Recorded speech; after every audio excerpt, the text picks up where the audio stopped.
మహబూబ్ నగర్‌లో ఒక దారుణమైన ఘటన చోటు చేసుకుంది. సో, ఈ స్క్రీన్ మీద కనిపిస్తున్నాడు కదా! ఈ వ్యక్తి. మంచిగా చూడండి వీడి ఫేసు. వీడి పేరు శ్రీధర్ అన్నమాట.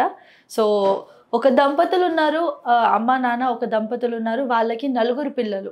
ఇద్దరు అమ్మాయిలు, ఇద్దరు అబ్బాయిలన్నమాట. అందులోనూ ముగ్గురు. ఇద్దరు అమ్మాయిలది, ఒక అబ్బాయిది పెళ్లయిపోయింది. వీడు మాత్రం చెడు తిరుగుళ్ళు తిరుగుతుండేవాడు తాక్కుంటూ. సో, ఆ దంపతులు కూడా డైలీ కూలి పని చేసుకొని వచ్చేవాళ్ళు.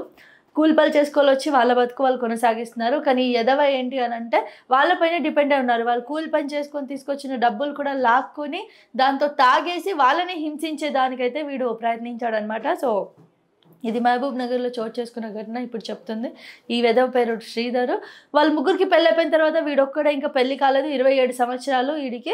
తాగుకుంటూ తిరగడమే వీడి పని. ఎలాంటి పనులేం చేయడు. జస్ట్ తాగడము, తిరగడము ఇయన్నీ కూడా ఉంటాయి వీడికి. సో, ఏమైంది అనంటే కొన్ని రోజుల నుంచి వీడి ప్రవర్తన బాలేదు అని చెప్పేసి వాళ్ళ అమ్మ బాధపడతా ఉండింది.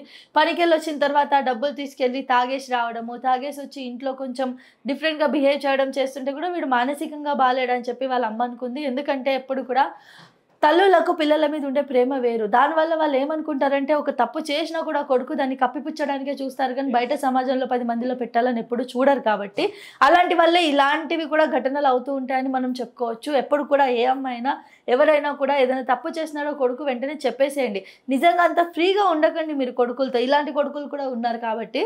సో, ఇతను పోయి వచ్చి తాగేసొచ్చేసి ఇంట్లో హింసించడం, వాళ్ళ నాన్నని హింసించడం, వాళ్ళ అమ్మని హింసించడం, కొన్ని రోజుల నుంచి తన బిహేవియర్ బాలేకపోవడం అంతా కూడా గమనించారు.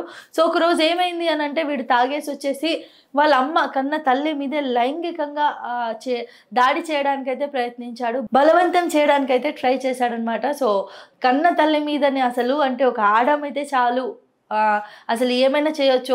ఒక 5, 6 నిమిషాలు, ఒక 10 నిమిషాల సుఖం కోసం కన్న తల్లిని గూడా వాడు అసలు గమనించలేనంత మత్తులో వాడున్నాడు. అంత బుద్ధి లేకుండా వాడున్నాడు అనంటే మనం దాని గురించి ఆలోచించవలసిన విషయమే.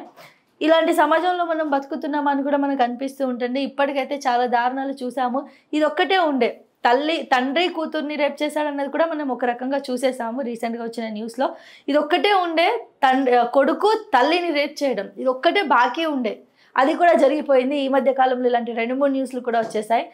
కొడుకు తల్లిని రేప్ చేశాడు అని చెప్పేసి. సో, ఈ బంధాలకనేది విలువలు లేవు. మనం ఇదివరకు కూడా మనం అనుకున్నట్లే. సో, ఏ బంధానికి విలువ లేదు. లాస్ట్‌కి అమ్మ, నాన్న, కొడుకు ఈ బంధాలకు కూడా వాల్యూ లేదని మనం క్లియర్‌గా చెప్పొచ్చు. ఈ న్యూస్ చూస్తే బలవనానికి గురిపడ్డాడు. తర్వాత వాళ్ళ అమ్మ గట్టిగా అరిచింది. అరవడంతో పక్క రూమ్‌లో ఉన్న వాళ్ళ నాన్న వచ్చి చూసి వాళ్ళ నాన్న కూడా షాక్ అయ్యాడు. ఇది ఏం చేస్తున్నాడు అని చెప్పి కర్రలతో తీసుకొని ముఖం పైన కొట్టడం స్టార్ట్ చేశాడు. ఆ తర్వాత బయటికి నెట్టేసి కొట్టిన క్రమంలో వాడు తాగేసి ఉండడం వల్ల వాడు చనిపోవడం అయితే జరిగిందనమాట. సో, చంపేయడం చాలా బెటర్ అని చెప్పొచ్చు. ఎందుకంటే పోలీసులకి ఇప్పుడు తీసుకెళ్ళి వీడిని ఇచ్చినా కూడా ఈ వేస్ట్ ఫెలోని ఏం చేస్తారు?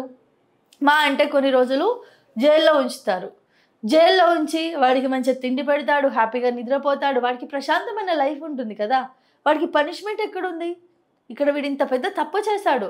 అంటే అమ్మ అన్న వరుస కూడా చూడకుండా తనని కని, పెంచి అంత కష్టపడి అక్కడ పోయి అక్కడ ఆమె పాపం కూలి పని చేసుకొని బతుకుతదంట. కూలి పని చేసుకొని వచ్చిన డబ్బులు కూడా వీడి పొట్టనే పడుతుందామ. అది కూడా వీడు తాగి వేస్ట్ చేస్తున్నాడు ఏం పని చేయకుండా. అలాంటి అమ్మని వాడు ఒక సిచ్యువేషన్ వచ్చి రేప్ చేయడానికి కూడా వాడు ఆలోచించలేదు అనంటే ఆలోచించాలి సమాజం ఎటుపోతుంది, ఏమవుతుందని. బ్రహ్మం గారు రాసిన చరిత్ర మొత్తం అంతా కూడా కాలజ్ఞానం అంతా కూడా ఇప్పుడు మొత్తం అన్నీ అవ్వబోతున్నాయని చెప్పొచ్చు. వరుసలు వాయాలన్నీ మరచును అని చెప్పేసి ఒకటి చెప్తారు శ్లోకం అది. ఆల్రెడీ అయిపోయింది అంతా. అన్ని వరుసలు లేకుండానే అయిపోయింది. ఎవరితో పడితే వాళ్ళతో ఉంటున్నారు. ఫిజికల్ రిలేషన్స్ మెయింటైన్ చేసేస్తున్నారు. అక్రమ సంబంధాలు పెట్టుకుంటున్నారు. ఎక్కడ కూడా అసలు రిలేషన్‌కి అసలు ఒక మనిషికి ఉండే ఎథిక్స్, వాల్యూస్‌కి అయితే అసలు ఇంపార్టెన్స్ లేకుండా పోయిందనే చెప్పాలి.